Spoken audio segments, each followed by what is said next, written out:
நல்ல அற்புதங்களும் மேன்மேலும் 18 வருஷம் சபரிமலைக்கு போய் குருவாகி இந்த குருமரியாதை கிடைக்கும் வண்ணம் இதெல்லாம் ஒரு பெரிய விசேஷம். இந்த மலைக்கு போறது மட்டுமில்லை, இந்த இதற்கு மட்டும் ஏன் 18 வருஷம் வச்சுக்கிறாங்க, ஏன் 18 படி, ஏன் 18 ஆண்டுகள் போகணும், ஏன் தேங்காயில நெய் கொண்டு போறோம், அது நெய்யை ஏன் சாமிக்கு சாத்துறாங்க, தேங்காயை ஏன் அக்னி ஆக்குறாங்க, இந்த 18 படிக்கு என்ன தத்துவம், 18 ஆண்டுகளுக்கு என்ன தத்துவம், நிறைய இந்த வேலையில பேசியிருக்கிறேன். கிட்டத்தட்ட ஒரு 10 வருஷம் பேசியிருக்கிறேன், 12 ஆண்டுகள் பேசியிருக்கிறேன். இது 12வது வருஷம். இதே ஒரு மாமாங்க கூட நினைக்கிறேன். அப்படியே சாமிநாதனுடைய அன்புக்கு ஏற்ப கடலூர் மாவட்டத்தினுடைய ஐயப்ப சேவா சங்கத்தினுடைய அன்பர்கள் மேடையிலே 12வது வருஷம் நான் பேசுகிறேன். 12 வருஷம் அப்பசாமி கையால எல்லாருக்கும் சான்றிதழ் கிடைச்சிருக்கு. இன்றைய தலைப்பு 18 படியும் 18 ஆண்டுகள் ஏன் போகணும், அந்த 18 ஆண்டுகள் எப்படி போகணும். ஐயா தலைப்பெல்லாம் கொடுக்கல, நானா ஒரு வருஷம் ஒரு தலைப்பு சொல்லுவேன். நான் அடிக்கடி சொல்லிக்கிறேன், இந்த வரலாறை போடுங்க, நான் பேசுகிற வரலாறை போடுங்க, இந்த புத்தகம் அருமையாக இருக்கும். அதை ஐயா இன்னும் ஆரம்பிக்கிறேன் முறையாக. இப்போ இன்னைக்கு விஞ்ஞான உலகம் வந்திருக்கு. பிளாஸ்டிக் பாட்டில் தண்ணி கொண்டு போகிறோம், பால் கொண்டு போகிறோம், இப்படி எவ்வளோ வந்திருக்கு.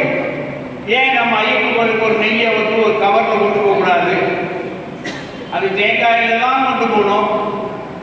கொண்டு போகிற தேங்காயை உரசுறாங்க, வழுவழுன்னு ஆக்கி அதை அவ்வளோ முக்கியத்துவம் கொடுத்து கடைசி நாங்கள் என்ன பண்றோம், அக்னியில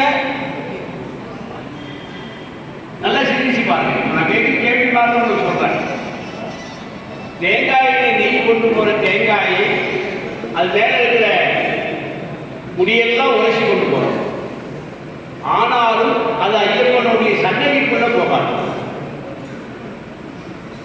அவ்வளவு சிரமப்பட்டு கொண்டு போகக்கூடிய அந்த தேங்காய் அக்னியில சுவாகாது. நம்ம ஒரு சாதாரண கோயில கொண்டு போற தேங்காய் பழம் எத்தனை பார்க்கலாம், மூலஸ்தானம் வரைக்கும் போய் அங்கே உடைத்து அங்கே வச்சு பூஜை பண்ணுறோம். இதை கொஞ்சம் நேரம் யோசனை பண்ணி பாருங்க.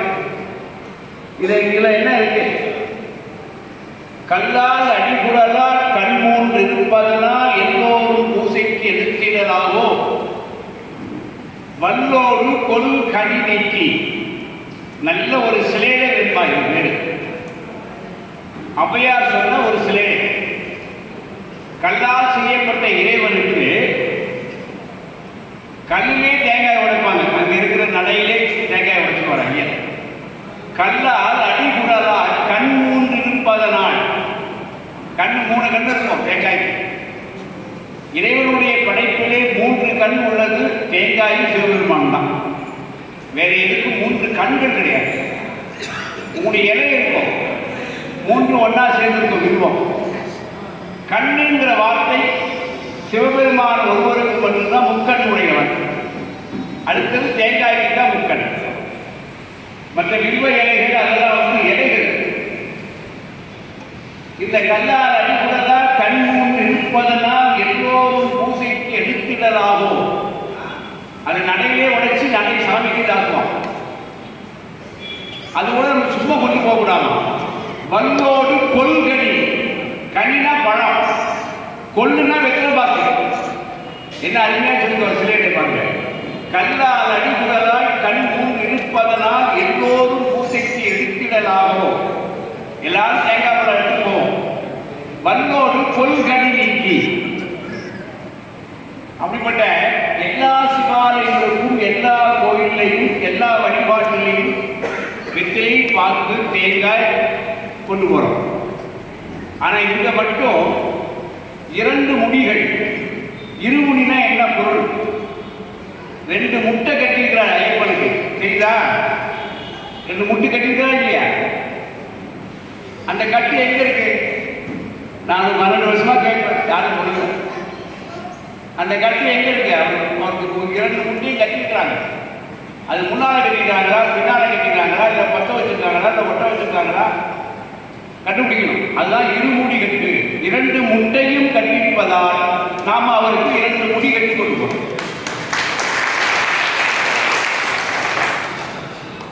அதாவது இருமுடி கட்டு, 2 முட்டை கட்டிவிட்டார். இந்த உலகத்திலேயே சிவபெருமான் மற்ற எல்லா தெய்வங்களும் பாருங்க, படுத்திருப்பார், உட்கார்ந்திருப்பார், சைனம் கொண்டிருப்பார், ஆரசாரமாக நிற்பார். ஐயப்பன் மட்டும் பாருங்க, 2 திருவடி தான் பூமியில் படும். வேற சரீரங்கள் உடம்புல வேற எங்கேயும் பூமியை கொண்டாரு. அதனால அவருடைய பாதத்துக்கு அவ்வளவு பெருமை. சரித்திரம் காணாத வரலாறுங்கிறார் ஆதிசங்கரர்.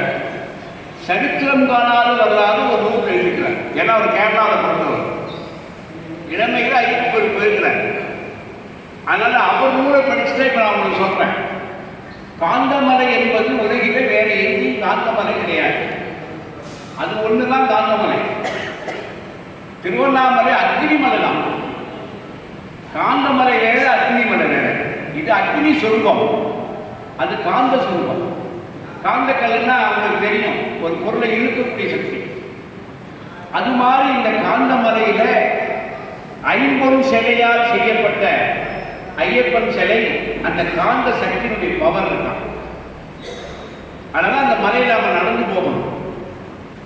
பெரும் தன்மை என்ன அப்படின்னா, இந்த காந்தமலையுடைய கல்லும் நம்முடைய விரதங்களும் 48 நாள் பரிபூர்ணமா விரதம் இருக்கணும். சும்மா 4 நாள் விரதம் இருக்கிறது, 3 நாள் மாலை போடுறது, அதெல்லாம் இருந்தாலும் நீ மாற்றிக்கணும். இந்த 48 நாள் விரதம் இருக்கும்போது நம்முடைய உடம்பில ஒரு காந்த சக்தி கிடைக்கும். நம்முடைய பிரம்மச்சாரிய விரதம், திருமணம் ஆனவர்களும் திருமணம் ஆகாதவர்களும் 48 நாள் பிரம்மச்சாரியத்தை நீங்கள் மேற்கொண்டால் நம் உடம்பில் ஒரு வைப்ரேஷன் கிடைக்கும். இந்த வைப்ரேஷன் கிடைச்ச பிறகுதான் நாம் அந்த காந்தமலைக்கு போனோம். அந்த காந்தமலைக்கு போகும்போது காந்தமலையுடைய வைப்ரேஷன் நம்ம உடம்புல செய்யணும். அங்கே இருக்கிற சுவாசம், அங்கே இருக்கிற வெப்ப தட்ப நிலை, அந்த 48 மைல் நம்ம மேலே ஏறி கீழே இறங்குறது, அப்படி வரும்போது நம்முடைய உடம்புல 2 சக்தி கிடைக்கும். ஒன்று நம்முடைய விரதத்தினுடைய ஆச்சாரம், இன்னொன்று காந்தமலையினுடைய தன்மை பெரும்பாலும் வெளியே போகும். அதுவும் பாருங்க 48 மைல், எல்லாமே 48 பொருள் இருக்கு. நாம் விரதம் இருப்பது 48 நாள், மலையேறுவது காந்தமலை நடப்பது 48 நாள். நம்முடைய கால் வழியே அவருடைய திருநாமத்தை சொல்லிட்டு போகும்போது அந்த வைப்ரேஷன் கிடைக்கும். உங்களுடைய ஆச்சாரம், அனுஷ்டானம், பிரம்மச்சாரியம் நீங்க சரியா கடைபிடிச்சிருந்தா நம்ம உடம்புல இருக்கிற காந்தமும் அந்த வைப்ரேஷன் காந்தம் 2 ஒன்னா சேர்ந்து தேங்காயில் இருக்கிற நெய் கட்டியாக மாறிடும்.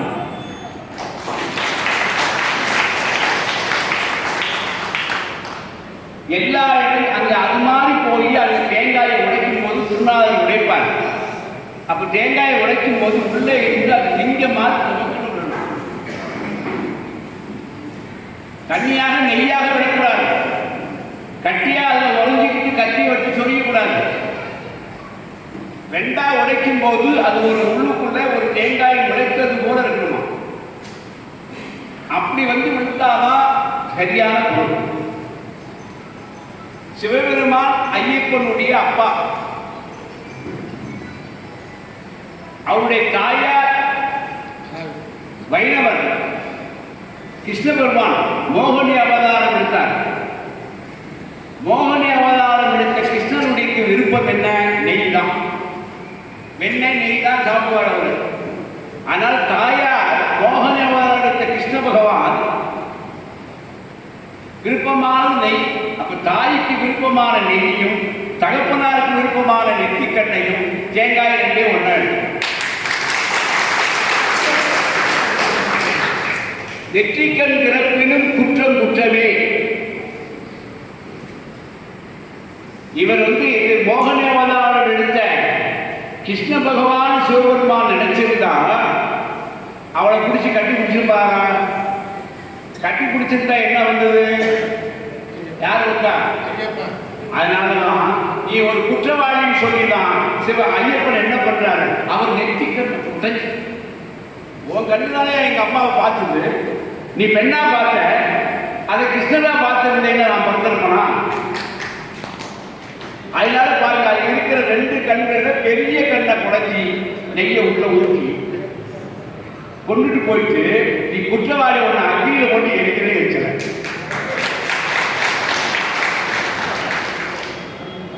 புரியுதா? அந்த அக்னியில் இருக்கிற தெய்வம் நம்முடைய உடம்புல அக்னியுடைய பவர் சிஸ்டமேட்டிக் ஆஃப் சிஸ்டம். அருமையான கன வயிறுகள் வரணும். இப்ப யாரும் நீங்க விரதம் இருக்கீங்கன்னா எப்படி இருக்குன்னு ஒரு உதாரணம் மட்டும் சொல்றேன். கட்டாயம் 48 நாள் இல்லை, மாலை கூட ஒரு 10 நாளைக்கு முன்னால போடுங்க, தப்பு இல்லை. ஆனால் கார்த்திகை மாசம் 1ஆம் தேதி பிறந்துட்டால் குடும்ப சூழ்நிலை, உற்றார் உறவினர்கள், வீட்டில் இருக்கிற பெண் பிள்ளைகள், அந்த சூழ்நிலைக்காக நீங்க என்ன பண்ணணும், மாலை போடுறத பக்கத்தில் வச்சுக்கங்க. ஆனால் விரதத்தை 48 நாள் விரதம், வைப்ரேஷன் விரதம். கணவன் மனைவி சேராமல் அந்த விந்தை கட்டுப்படுத்துகிற விரதத்தை மட்டும் இது பண்ண. அதனால என்ன சொல்றார், பிரம்மச்சாரி விரதம். ஆதிசங்கர் எதிராக பிரம்மச்சாரி விரதம் யாருன்னு சொன்னா ஏகோக்கிய புருஷ கர்மாவாகும். நாங்கள்லாம் பிரம்மச்சாரி அல்ல, நாங்கள் இதற்குன்னு வந்து சில உணவுகள், சில நடைமுறைகள், சில ஆச்சார அனுஷ்டானங்களை கடைபிடித்தால் மட்டும்தான் நாங்கள் வரலாம். நீங்க அப்படி இல்லை. எல்லா இன்ப துன்பங்களை அணிவித்து ஒரு 48 நாள் மட்டும் நீங்கள் பிரம்மச்சாரியத்தை மேற்கொண்டால் பகவான் உங்களோடு இருப்பார் என்று வேதம் சொல்லிடும். ஆச்சாரிய அனுஷ்டானம் பெருசல்ல. அதனால திருமணமானவர்களும் திருமணமாகாதவர்களும் 48 நாள் பிரம்மச்சாரி விரதத்தை மேற்கொள்வாராகி உங்களுடைய விந்துகள் நாத மணிகளாக மாறும். அது தலைக்கு ஏறும். அது ஏறும்போது உங்கள் வைத்திருக்கிற இருமுடியில் இருக்கிற அந்த வெண்ணையும் நெய்யும் தேங்காயும் உறைஞ்சி லிங்கமாக வெளியே 10 நாள் மாதம் போடுறது, 5 நாள் கழிச்சு போடுறது, நிறைய சடங்கு இருக்கு. நம்ம நிறைய சடங்கு வேண்டாம். விரதத்தை மேற்கொள்ளுங்க, ஆச்சாரத்தை மேற்கொள்ளுங்க. 18 படி என்பதற்கு 18 சித்தர்களை சொல்றாங்க, 18 வேதங்களை சொல்கிறார்கள், 18 எழுத்தை சொல்கிறார்கள், 18 தத்துவத்தை சொல்கிறார்கள், 18 முனிவர்களை சொல்கிறார்கள். அது அல்ல, அங்கே இருக்கிற 18வது வயசுல தான் ஒரு மனிதனுக்கு செல்லில் உயிர் செல்கள் உண்டாகும் வயது. புரியுதா? 18 வயசுக்கு முன்னால் ஒரு கல்யாணம் சொல்லிட்டு அவர் பிறந்து வருவானான்னு கேள்வி கேட்கக்கூடாது. அருமையான உயிர் செல்கள் பிறக்கும் வயது 18. இறைவனுடைய படைப்புல 18 வயசுல தான் அவனுக்கு சரியான இந்து அணுக்கள் உயிர் செய்யுமா. அதனாலதான் அந்த காலத்துல ஓட்டு உரிமை, கோட்டு உரிமை இதெல்லாம் 18 வயசு ஆனாதான் அவனுக்கு உரிமை கொடுப்பாங்க. இப்ப கூட அப்படி இருக்குன்னு நினைக்கிறேன். 18 வயசு ஆனாதான் ஓட்டு போட முடியும், 18 வயசு ஆனாதான் கோர்ட்ல கேஸ் போட முடியும். அது வரைக்கும் அவனுக்கு சொத்துக்களா இருந்தாலும் அவன் போய் கோர்ட்டு வாதாட முடியாது. அது மாதிரி 18 வயசு என்பது ஒருவனுக்குரிய உயிர் செல்கள் உற்பத்தி ஆகும் வயது. அந்த ஒவ்வொரு படியிலையும் அந்த விந்துகள், நாத மணிகள் எப்படி உற்பத்தி ஆகுது என்பதைத்தான் தத்துவமாக அதை வச்சுக்கிறாங்க. 1ஆம் திருப்படி சரணம் பொன்னையப்பா. ஏன் அந்த திருப்படி ஏற்றுங்க, வெறும்படின்னு சொல்லலாம்ல. 2ஆம் திருப்படி சுவாமி பொன்னையப்பா, ஐயப்பனை பொன்னையப்பா. ஒவ்வொரு படிகளுக்கும் ஒரு தத்துவம் இருக்கான். 18 செல்கள், 8 செல்களுடைய கிராண்டேஷன் பெண் செல், 10 செல்கள் ஆண் செல்லாம். இது இருபாலும் உண்டு, பெண்களுக்கும் உண்டு, ஆண்களுக்கும் உண்டு. அப்ப நமது உடம்புல பெண் குழந்தைக்குரிய செல்லும் நம்மகிட்ட இருக்கு, ஆண் குழந்தை பெறக்கூடிய செல்லும் இருக்கு.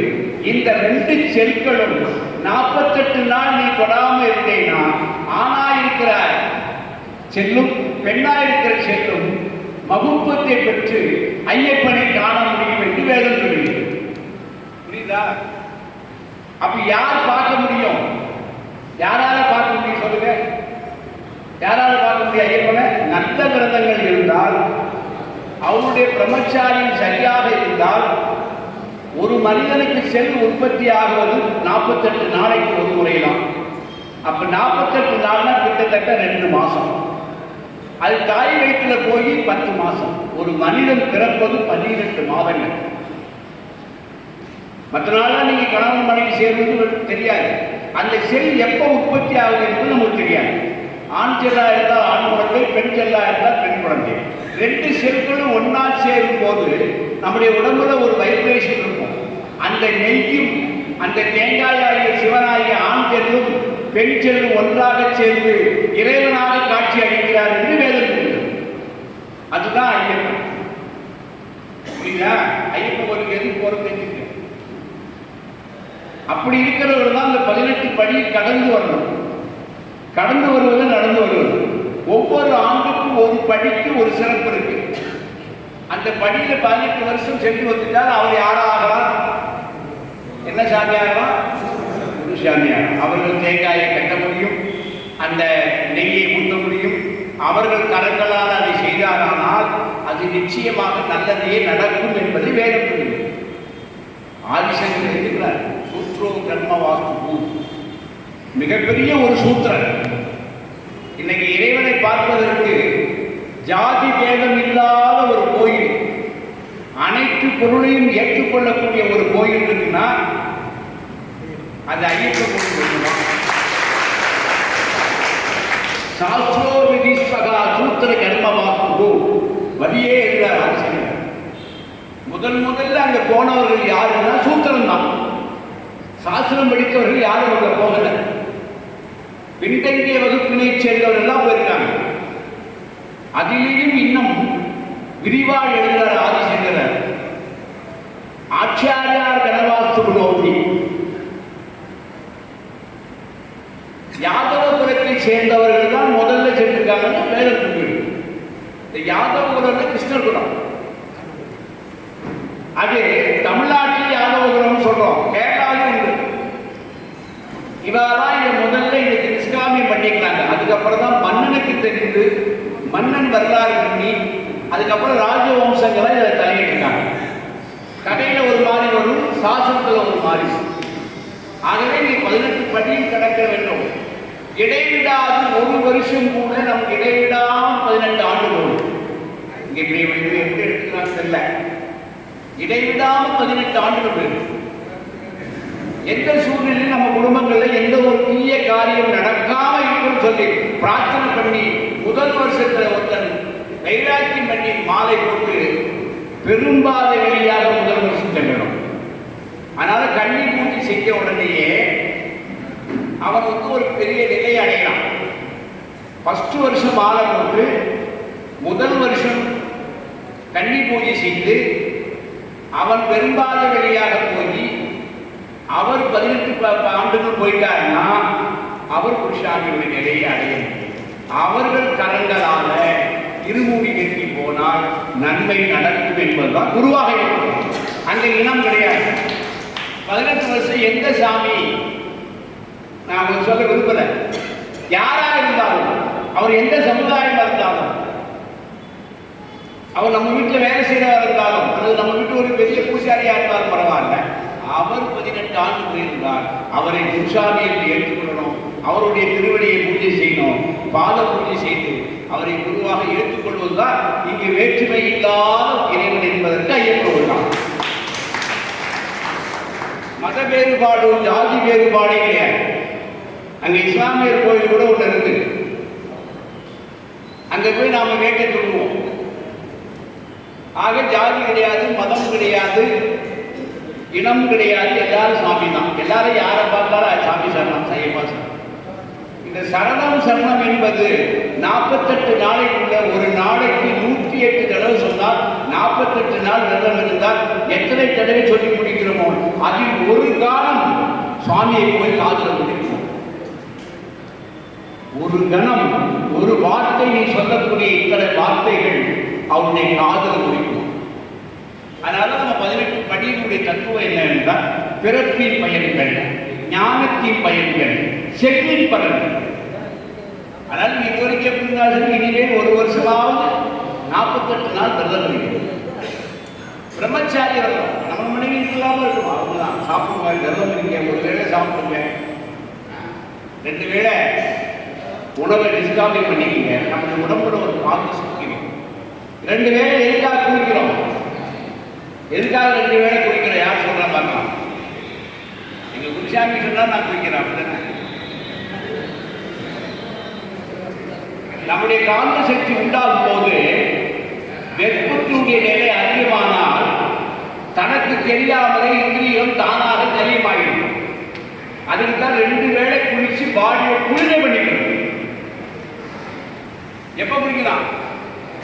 காலையில் 5 மணிக்கு குளிர்ந்த தண்ணியில, சாயங்காலம் 4 மணிக்கு. இப்படியே உடம்ப குளிச்சு குளிச்சு குளுமைப்படுத்தி படுத்த அந்த உடம்புல ஒரு வைப்ரேஷன் காந்தத்தினுடைய பவர் கிடைக்கும். அதனால 48 நாள் நேஷ்டியாக விரதம். அது அழகா சொல்றார். சும்மா விரதம் நேஷ்டியாகவே விரதம் இருந்து பார்த்த சாரணி மைந்தனை நான் பார்க்க வேண்டியே தவம் இருப்பேன். பார்த்த சாரணி மைந்தன். பார்த்தசாரதி யாரு? மகாவிஷ்ணு. மைந்தன் சொல்லிட்டார். பார்த்தசாரனுடைய அவதாரம் மோகினி அவதாரம் எடுத்து பெண்ணாக வந்தார் சொல்லல, நேரடியா சொல்றார். பார்த்தசாரதி மைந்தனை பார்க்க வேண்டியே தவம் இருக்கும். கண்ணுல தெரியுமா ஐயப்பனுடைய முழு வடிவங்கள். இந்த 48 நாள் யார் பிரம்மச்சாரியத்தை மேற்கொள்றாளோ, கனவிலோ நினைவிலோ அல்லது நீங்க இது மாதிரி படிப்பூஜைப்பட்ட இடத்துலையோ, இது மாதிரி சுவாமி அலங்காரம் பண்ற இடத்துலையோ அவருக்கு கற்பூரைகள் ஏற்றி 18 படியினுடைய நாமாவளியை சொல்லும் போது யாரேனும் ஒருவருக்கு ஐயப்பன் தரிசனம் நிச்சயமாக கிடைக்கும். இது சத்தியம் என்று வேதம் சொல்லுது. அது மாதிரி நீங்க போகும்போதோ, ஐயப்பன் போகும்போதோ, அங்க நடக்கும் போதோ, அங்க தரிசனம் பண்ணும் போதோ எங்கே மணக்குது அங்கே மணக்குது. எங்க மணக்குதுன்னா அங்கதான் மணக்கலாம். நல்ல ஒரு நறுமணம் இருக்கும். அந்த மலையில பெரும்பாலும் சொல்லும் போது சுவாச கருவங்கள் நறுமணம், புலிகள் வரும், யானைகள் வரும், கரடி வரும் எல்லாம் சொல்லுவாங்க. யாரையும் எதுவும் செய்யாது. உன்னுடைய விரதம் நல்லா இருந்தால் அது வழியே காட்டுமா. இன்னொன்று கவனிச்சிங்களா? சபரிமலைக்கு மிருகங்கள்லாம் இருக்கிறது, பயமுறுத்துது, அதை பண்ணது இதை பண்ணு சொல்லுவாங்க. நம்முடைய விரதங்கள் சரியா இருந்தால் அது நிச்சயமா வரும். சட்டப்போடு எல்லாம் செய்யும். ஆனால் நாய்கள் வரும், பைரவர் வருவாங்க. யாருக்காவது வந்தால் பயன்படுத்திக்கணும். அந்த வரக்கூடிய கால பைரவர் உங்களை தொடர்ச்சி பண்ணிட்டாருன்னா கடைசி வரைக்கும் கூடிய வருவார். அந்த மலையினுடைய அடிவாரத்துக்கு வந்த உடனே அந்த நாய்கள் மறைஞ்சிடும். இது நிறைய சாமிகளுக்கு நடந்தது. வரலாறு எழுதார் ஆதிசங்கரன். வைரவ பூஜையை கர்ப்பவார்த்தகா தானோத்பத்தி வழிகாட்டுகின்ற தெய்வம் அது வந்தால் யானை, மிருகம், சிங்கம், கரடி வராதாம். இது நம்ப முடியாதா? இப்ப நம்புற மாதிரி சொல்றேன். ஒருவன் மரணமாகிறான்னா என்ன செய்யும்? நம்ம ஊர் திருநாய் ஊழியர்களா மூச்சினுடைய சுவாசத்தை அறியக்கூடிய தன்மை வைரவர் கொடுத்துருக்கார். அது மாதிரி ஒரு வைரவர் ஒரு ஐயப்ப சாமியோட கூட போச்சுன்னா அங்க இருக்கிற யானை, அங்க இருக்கிற புலிகள் இந்த மூச்சை பார்த்து இது ஊழையிட்டா அவைகள் ஓடி போயிடும். என்ன அற்புதம்! நம்ம என்ன சொல்லுவோம்? நம்முடைய ரதத்தால, ஐயப்ப சுவாமி ரதத்தால வைரவர் நம்ம கூடயே வர்றார் அப்படின்னு நமக்கு தெரியும். அதுக்கு தெரியுமா? யானை மூச்சு விடுறது, புலி மூச்சு விடுறது தெரிஞ்ச உடனே இது மூளையிடுமா, இது மூளையிட்ட உடனே அது திரும்பி வந்தது தெரியாம போயிடுமா. அந்த பால பூஜைன்னு பேர் இருக்கு. சங்கரன் எழுதுறார் ஆதிசங்கரன் பாலா கர்ண வாஸ்தா வைரவே பூஜை சாட்ட அடிக்கிறார். பாலா பூஜா, வைரவா பூஜா, சகபாதனா பூஸ்வதிகம்ங்கிறார். இவையெல்லாம் ஒரு பெரிய செயல்கள். அந்த மலையில் அவ்வளோ பவர். எரிமலைக்கு போங்க, எரிமலையில் என்ன கிடைக்கும்? நெருப்பின்றி அக்னியின்றி ஒரு சுவாமிக்கு அங்க நெருப்பு வந்துதான். அதான் எரிமலைன்னு பேர் வச்சாங்க. காந்தமலைன்னு பேர் வச்சிருக்காங்க. வழுக்காம்பாறை, ஏற்றம் ஏற்றம் கடினம் ஏற்றம், இறக்க இறக்கம் இல்லை காரணம் இருக்கு. அதான் நீங்க போய் பாருங்க. பெரும்பாலும் வெளியே போங்க, அது ஒரு நல்ல பலனை கிடைக்கும். மனிதர்களுக்கு 3 சத்திய பிரமாணம் இருக்கு. குழந்தை இல்லாதவர்களுக்கு குழந்தை கிடைக்கும். நீ ஒழுங்கான பிரம்மச்சாரி விரதத்திலிருந்து வந்து உன் மனைவியோடு சேர்ந்தால் நிச்சயமாக குழந்தை கிடைக்கும். அதனால அது பேர் மணிகண்டன் பேர். யுத்தங்கள், எவ்வளோ பெரிய யுத்தங்கள், போற்றுகள், விதைகள் இருந்தால் அவைகள் வெல்ல முடியும். இன்னொரு வாரம் அவர் என்ன வாங்கி வச்சுக்கிறார்? என்னை நாடி வருபவனை உன்னை நாடி செல்கிறார். சரியான பக்தி இருந்தால் ஐயப்பனை நாடி போறவர்களுக்கு அவர் நாடி வருவார். கனவிலோ நினைவிலோ அவருடைய தரிசனம் கிடைக்கும். அதனால ஐயப்பனுடைய சிறப்பு என்னன்னா 18 ஆண்டுகள் 18 வருஷங்கள் இடைவிடாது போகிற பாக்கியம் வேணும் என்று பிரார்த்தனை பண்ணி. நீங்கள் உங்கள் காலம் முடிச்சது, நீங்கள் உங்கள் காலையில் குழந்தைகளுக்கு மாலை போடும்போது சொல்லிக்கோங்க, நீ 18 வருஷம் ஒழுங்காக மாலை போடணும், எந்த குடும்ப சூழ்நிலையிலும் நீ போகணும், நம்ம வீட்டில் ஒரு இறப்பு பிறப்பு நடந்து நிற்கக்கூடாது, தடை வரக்கூடாது, அதெல்லாம் சொல்லிக் கொடுத்து அவர்களை 18 ஆண்டுகள் வைங்க. அவரை பேரை சொல்லி கூப்பிடும் போதெல்லாம் இடையரும் கிடைக்கும். அதனால என்னுடைய தேங்காயை நாளைக்கு உடைக்கும் போது நல்லா பாருங்க, நல்ல நெய் வாங்கி, நம்ம வீட்டிலே 48 நாள் நீங்கள் வெள்ளையை வாங்கி நாங்களாம் அந்த காலத்தில் அப்படி தான் பண்ணுறது. நாங்களாம் கடையில் நெய் வாங்குறது இல்லை. 48 நாள் எங்களுக்கு மதிய உணவு தயிர் சாதம் கொடுப்பாங்க. பசுவும் தயிரை வாங்கி உரம் ஊற்றி அந்த தயிரை கொடுத்துட்டு அந்த நெய்யை கடைஞ்சி 48 நாளுக்கு நெய் சேர்த்துடும். அப்போ எல்லா வீட்லையும் மாடு இருக்குது. இப்போ எனக்கு 97 வயசு, ஐயா தப்பா சொல்லிட்டாங்க, 96 இருக்குது. இப்போ 5-12ஓட இப்போ 97 எனக்கு ஆரம்பிச்சது. நான் 1956 அங்கே போயிருக்கிறேன். 18 ஆண்டுகள் கூட இடைவிடாமல் போனேன். 19 ஆண்டுகள்.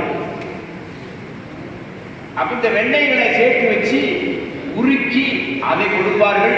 இறைவன் கிருபையால, சாஸ்திரம் படித்ததுனால, சம்பிரதாயம் தெரிந்ததுனால 18 ஆண்டுகளும் எம்பெருமான் எனக்கு லிங்கமாகவே காட்சியிருக்கிறார். ஆகினால நீங்கள்லாம் உண்மையான நெய்யை வாங்குங்க, உண்மையான விரதம் இருங்க, உண்மையாக ஒருவேளை சாப்பிடுங்க. அவருடைய சிந்தையிலே இருக்கு. சிந்தை மகிழ்ந்து சிவபுராணம் தற்போது எந்த நேரமும் ஐயப்பனுடைய திருநாமத்திலே இருக்கணும். புரியுதா? அப்போல்லாம் நாங்கள் வீட்டுக்கு போக மாட்டோம். பிள்ளையார் கோயில் கட்டி வச்சுக்குவாங்க. நான்லாம் பல கோடி ரூபாய் கேட்டு அந்த கோயிலில் வெறும் பாயை படுத்திருந்தோம்.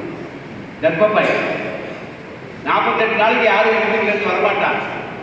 வேலைக்காரி தான் ஒரு பாட்டி, வயதான தள்ளாடும் பாட்டி. அவங்களாம் சமைச்சு ஒரு கேரியர், புதுசாக ஒரு கேரியர் வாங்கி பித்தளை கேரியர் பூசி அதை எடுத்து வருவாங்க. அவங்க கையாலே சாப்பாடு போடுவாங்க. அப்படி ஆச்சாரங்கள் அந்த காலத்தில் பஜனை மடம்னு ஒன்று இருக்குது. அந்த பஜனை மடம் தங்கிறது, குளத்துல தான் குளிக்கிறது, எல்லாரும் ஒரே இடத்துல படுத்துக்குவோம். இப்போ அதெல்லாம் மாறி போச்சு. இன்னைக்கு வீட்டில் இருக்கிறாங்க, கொண்டாடி நோராக்கி போடுறாங்க, இவங்க சாப்பிட்டுக்கிறாங்க, அவங்க பார்த்துக்கிறாங்க, அவங்க வந்து அரிசி போடுறாங்க. இன்றைக்கு தான் பார்க்கணும். இது மூடி என்னைக்கு கட்டுறோமோ அன்னைக்கு தான் மனைவி மக்களை பார்க்கணும். அதுவும் நாம் தள்ளி இருக்கணும், அவர்கள் அரிசியை கொடுக்கணும். இதெல்லாம் மாறி போச்சு. இதெல்லாம் சொன்னால் பழைய கால சாமி, அடுத்த வருஷம் சாமி கொடுத்தாங்க. உண்மை என்பதற்கு உதாரணமாக சொல்லணும். மற்றவங்க காலத்தில் நடந்த விஷயத்தை சொல்லலை, என்னுடைய காலத்தில் நடந்தது. நான் 18 வருஷம் அங்கே போனவன். எனக்கு அந்த ஊர் பக்கம் தான், தென்காசி தான், எல்லைக்கு தென்காசி தான். குற்றாலத்துலேருந்து மேலே ஏரியாச்சு தான். ஆரியங்கால், அச்சங்கோடி, குளத்துப்பள்ளு, சபரிமலை. நாங்கள் நினைச்ச சாதாரண ஒவ்வொரு மாதம் கூட போகலாம். அப்படி இறைவன் பேசும் தெய்வம், காணும் தெய்வம். ஐயப்பனை நம்பி எல்லாரும் விரதங்களை மேற்கொண்டு 30 வருஷம் 40 வருஷம் ஐயாலாம் எவ்வளோ இருக்காங்க? 30 ஆண்டு நல்லா தான் இருக்கிறாங்க, எந்த குறையும் இல்லை. குழந்தைகள்லாம் நல்லா இருக்காங்க, பசங்கள்லாம் நல்லா இருக்கிறாங்க. இது வரைக்கும் சங்கத்தில் இருந்து சேவை செய்கிறாங்க. அப்போ அந்த தெய்வ அருள் இல்லாமல் இதெல்லாம் நடக்காது. ஆகினால் நாமெல்லாம் தொண்டு செய்யணும், நல்ல எண்ணத்தோடு மலைக்கு போகணும், நம் குடும்பத்தில் இருக்கிற பிரச்சனைகளை தீரணும். ஒவ்வொரு வருஷம் ஒரு குறிக்கோளை வச்சு செல்லுங்க. நிறைய பிரார்த்தனை பண்ணாதீங்க. நிறைய ஒரே வருஷம் எல்லாம் நடக்கணும்னு இருக்காங்க. ஒவ்வொரு ஆண்டும் ஒரு விஷயம். குழந்தைக்கு கல்யாணம் ஆகணும், குழந்தைக்கு வேலை கிடைக்கணும், எனக்கு வியாபாரம் இல்லாமல், நோய் நொடி இல்லாமல், இப்படி ஏதாவது ஒரு குறிக்கோளை வைக்க நிச்சயமாக நடக்கும் என்று சொல்லி அரிய வாய்ப்பு கொடுத்த சாமிமார்களுக்கும் சாமிநாதன் ஐயா அவர்களுக்கும் எனக்கு உள்ள நாங்கள் ஒரு 30-12 வருஷமாக படைக்கிறோம். அப்படிப்பட்ட ஐயா அவர்களுடைய அன்புக்கு நம்ப நிறைய கருத்துக்களை இதே மாதிரி மேடைகள் நிறைய சொல்லியிருக்காங்க. ஆகினால எல்லாரும் நம்பிக்கை சிகரமாக மிகப்பெரிய நம்பிக்கை வச்சு போங்க. வசதி இருந்தால் மாதம் கூட போங்க. 5 நாள் திறந்திருக்கும். 5 நாள் தனிமையாக போய் அவரை பாருங்க. அது ஒரு அற்புதம். ஒவ்வொரு தமிழ் மாதத்துலையும் 1ஆம் தேதி முதல் 5ஆம் தேதி வரை சுவாமி இருப்பார். இவ்வளோ சிரமப்பட்டு போகிறதுக்கு அப்படியே ஒரு முறை போய் பாருங்க. நல்ல அனுபவங்கள். எப்படி சபரி திருவண்ணாமலையில் கார்த்திகை மாத பௌர்ணமியில் ஆரம்பித்து மலை சுத்த ஆரம்பித்தா அடுத்த கார்த்திகை வரைக்கும் சுற்றி முடிச்சிடும். ஏதாவது ஒரு மாதம் தடை வரும். அந்த தடை வராமல் 12 மாதம் யார் சுற்றுறாரோ அவருக்கு நல்ல பலன்கள் உண்டு என்பது போல சபரிமலைக்கு தமிழ் மாதங்களில் 12 மாதம் நீங்கள் போய் தரிசனம் பண்ணாலே ஒரு நல்ல பலன் உண்டு. அதையும் சங்கரை எழுதுகிறார். 48 நாள் நல்ல ஒரு நிலை எழுதுகிறார். ஒவ்வொரு மாதமும் 12 மாதம் இடைவிடாமல் சென்றேன்னா அதற்கு ஒரு பலன் உண்டு. ஆக அந்த திருவடியை தூக்கி காந்தமலையிலேயே ஐயப்பனுடைய பாதங்களை கொண்டு வச்சார். அவர் கண் கண்ட தெய்வம். எல்லாரும் மூக்கு கண்ட தெய்வம் இல்லை. என்ன தெய்வம்? கண் கண்ட தெய்வம். அதுக்கு என்ன பொருள் சொல்லுங்க பார்க்கலாம். அவர் கண்ணாலும் நம்மளை பார்ப்பார். அவர் கண்ணாலும் நம்மை பார்ப்பார். அருமை, அந்த அருமை. எங்க போய் மற்ற தெய்வம் எல்லாம் கடவுளே எனக்கு கருணை காட்டு, உன் கடைக்கண்ணை காட்டுன்னா பாடியிருக்காங்க. ஞாபகம், உன் கடைக்கண் பார்வை விடாதோ. ஆனா ஐயப்பன் மட்டும் அப்படி இல்லையா. அவர் கண்ணை திறந்து நம்மளை பார்ப்பான். அவர் கண்ணில் ஏற்றிடுவார். அதனால கண் கண்ட தெய்வம் சொல்லும் என்று சொல்லி வாய்ப்பளித்த ஐயாவுக்கும் இதெல்லாம் பார்க்குற பாக்கிய சாமி கிடைச்சது. நான் பெற்ற காலம் ரோடு மோசமாக இருக்கும். தெரியாது. 5 பேர் 4 வீடு வந்துட்டு ரொம்ப மோசமாக இருக்கு. இந்த ரோடு 17 கிலோமீட்டர்களாக வர முடியும். அவ்வளோ வந்துட்டோம். இது ரொம்ப ரோடு கொண்டுட்டாங்க. அதனால எல்லாம் அந்த இடைவெளிகள் கிடைச்சி உங்களுக்கெல்லாம் ஐயப்பன் அருள் கிடைக்க வேண்டும். உங்கள் கூடவே வரணும். வைரவர்களோடு துணையாக இருக்கணும். எந்த பயம் வேண்டாம்.